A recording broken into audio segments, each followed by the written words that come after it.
What's up, Infected? It's Wolf of the Quarantine, and this is Kickstart Your Week. Now, I'm going to address the first thing. Obviously, this is a little bit late for a couple reasons. First one is I went camping with my daughter this past weekend, and yesterday, when I usually record this, it was Mother's Day. So, I didn't really have time to record any of this for various reasons. Had to get together, and the whole 9 yards. So, I'm recording this Monday morning, and it should be hopefully put out Monday evening. Maybe I might wait until Tuesday morning to go ahead and air it. I'm not really sure. But if you're not familiar with what this show is, this is my weekly show that I put out, or I try to do it weekly, where I cover the past week Kickstarter games that I thought looked interesting. Now, there's no hard, fast rules for it. It's really what I thought just looked cool for really any reason.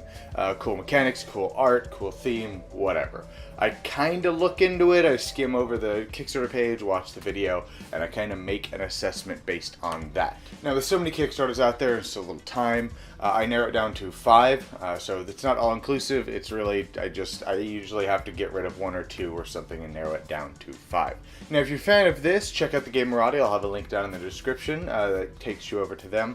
I do a weekly podcast with them, and we basically do the same thing we do here, but we each pick one Kickstarter, and then we talk a little more in depth about that one, about why we like that Kickstarter. They're pretty cool guys. It's a really cool podcast. Go ahead and check them out and show your support there as well. Now, first up on my list is Cosmic Run. Now, Cosmic Run is a space racing game where it looks like you're trying to race to different planets before aliens can get there and colonize these planets.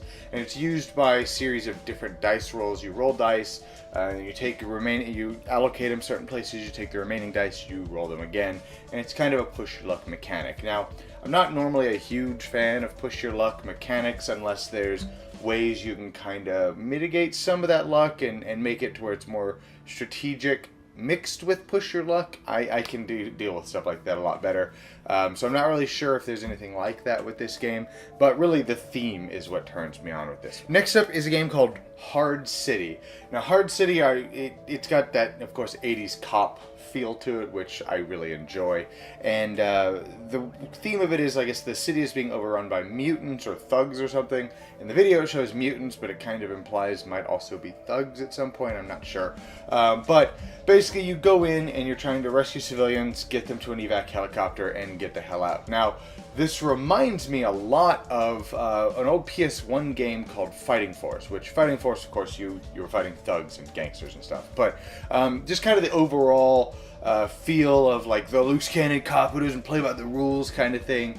You go in, you kick some ass, you beat up some dudes, you carry the civilian to the helicopter, throw him up, you throw out a catchphrase, but I can't think of one right now, but you throw out like an Arnold Schwarzenegger style catchphrase, and you go back out and start whooping some more ass. And that's kind of what this game feels like. Just a feel good, dice chucking, dudes on a map. And then SSO, I think is what it's called. This one looks very interesting. Now, I wasn't able to get a whole lot of information. I didn't read all of the text and everything on the Kickstarter page.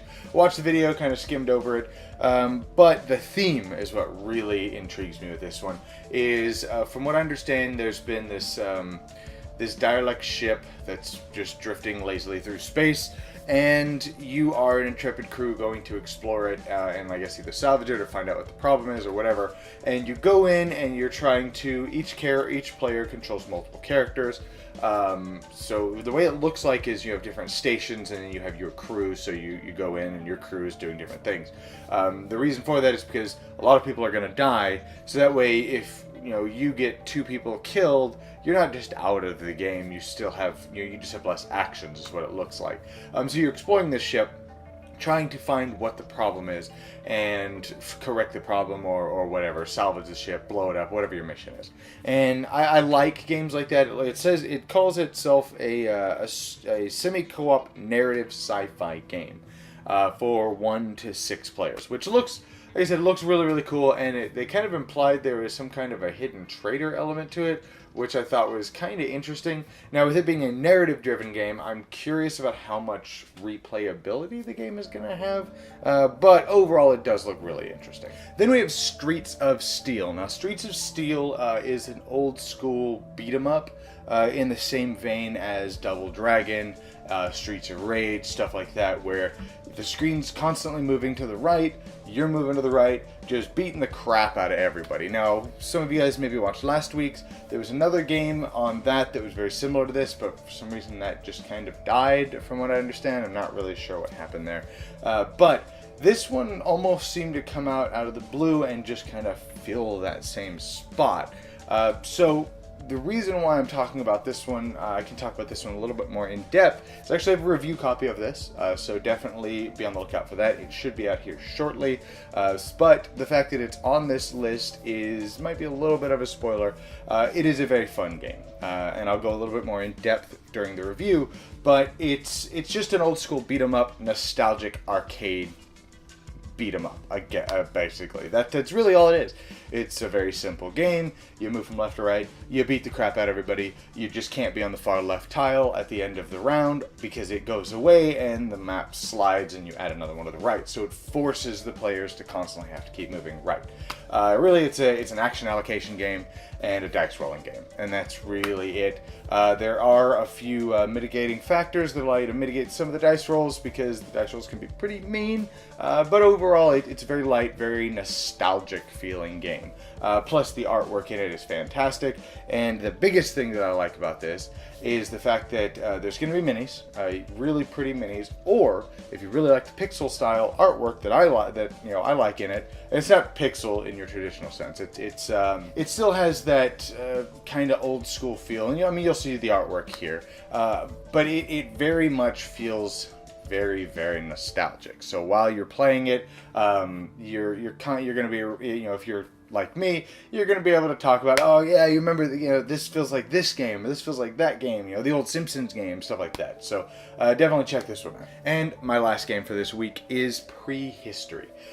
This one is like a caveman era game. I don't really know what to classify this, because it's not really worker placement, because at first I thought it was going to be something like what's the game called, Stone Age, but it's not. The way it works is you have two separate boards. You have like the world overview board, and then you have your settlement board, and you're all trying to spread off and make your own colonies. So you have the world board where you're going out and conquering settlements and claiming territories and claiming resources and all of that, which is interesting. I like when they do that double-sided thing, so it gives you a feel that there's a bigger, grander scope in play.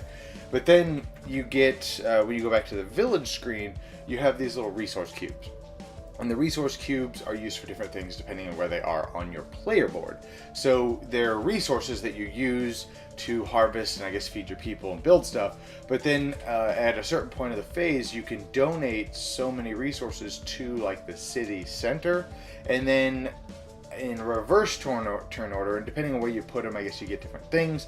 But then in reverse turn order, the players get to take from that. So when you donate, say you donate 2 reds and, I don't know, blue, whatever that means. You donate 2 reds and a blue, and then you figure out what spots they're going to go in. And then you donate, say, 3 reds. So you figure out, okay, you'll put this red with a blue, and then these 2 red over here, or whatever. So you split them up into different segments. So then now, when it goes in reverse turn order, that person that goes first gets to figure out which one of these sections that we divided our things into they want to pick from, which then they get to use as actions. And I guess depending on the color, the action does something different, or they can go certain places or whatever. And I thought that was really interesting because it almost feels a little bit like worker placement, but where the workers do different things depending on their color.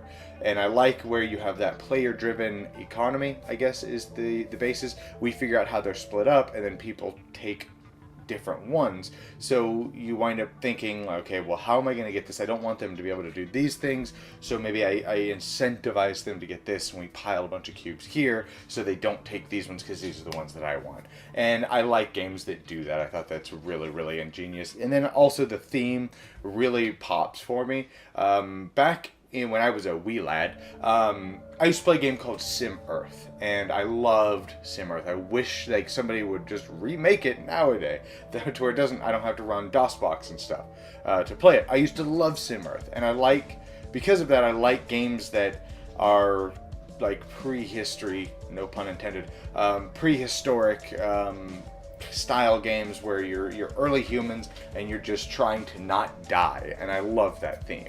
Alright, and those are my 5 Kickstarters of this week. So my arbitrary Kickstarter of the week award is actually going to go ahead and go to Streets of Steel. Now, this has nothing to do with the review as of yet. Again, be on the lookout for that. I should have that out very shortly.